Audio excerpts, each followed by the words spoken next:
Alright, so I'm going to show you how I've been using a voice recorder to make my Google Slides spelling test for my distance learners, my online learners.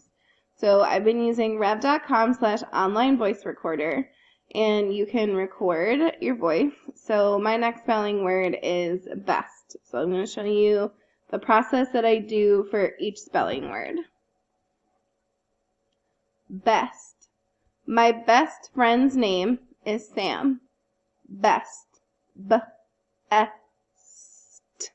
Best. And then I click, after I'm done, I click pause, as you saw, and then I click on preview, and I listen to it to make sure it's okay. Best. My best friend's name is Sam. Best. B-E-S-T. Best. And then I can drag these to cut off that silence that was in the beginning. Best. I make sure that it looks good. And then this is the download button. And as you can see, I've downloaded a whole bunch so far. And then now that it's downloaded, I have a folder in my Google Drive of just all the sound recordings that I have, just so it's easier for me to find them. And then I click New, File, Upload, and then I make sure I'm in my downloads because I've downloaded it. And that is the newest one. And I wait for it to upload, and then I right-click on it, and I rename it the spelling word. So that one was best. And I click OK. And you can see that I've done a few of those. So I'm going to do that for the rest of them, and then I'll show you what I do after I'm all done. Okay, so after I have uploaded all of my sounds, I found that this works the best to make sure that everyone has access to the file itself. So when it's on Google Slides, anyone can hear it. So again, you just right click on it, click share, and then I make mine say anyone with the link. It's just a sound recording, and they can't edit it, so it's on viewer, so they won't be able to do anything with it. And then, now that all my sound recordings are saved in my drive, I have my materials organized, kind of, in Google Drive.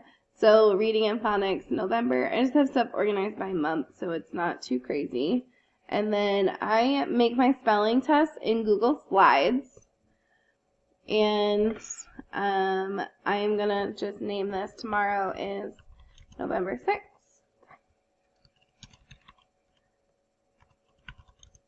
And it's a spelling test. And I am going to change my layout and make it blank.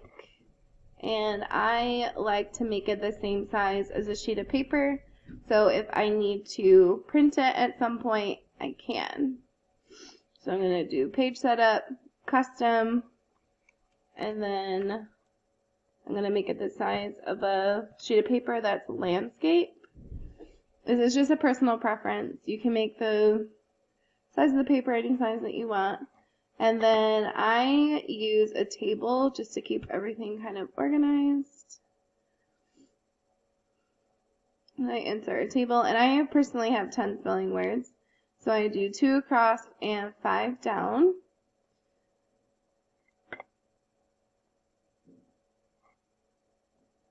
So if I want to print this for someone's like RTI folder or any other kind of documentation, I'm able to print it.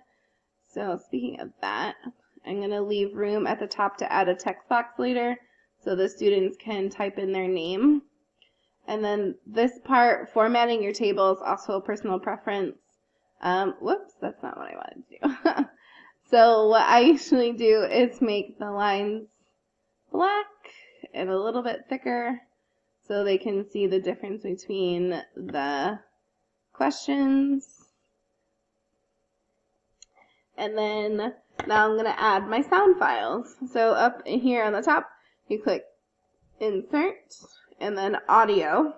And now Google will only insert MP3 files as audio. It was a little trial and error for me, but I found that works. and then it will only show you files that can be uploaded. So I have quite a few in here because this isn't my first time doing this.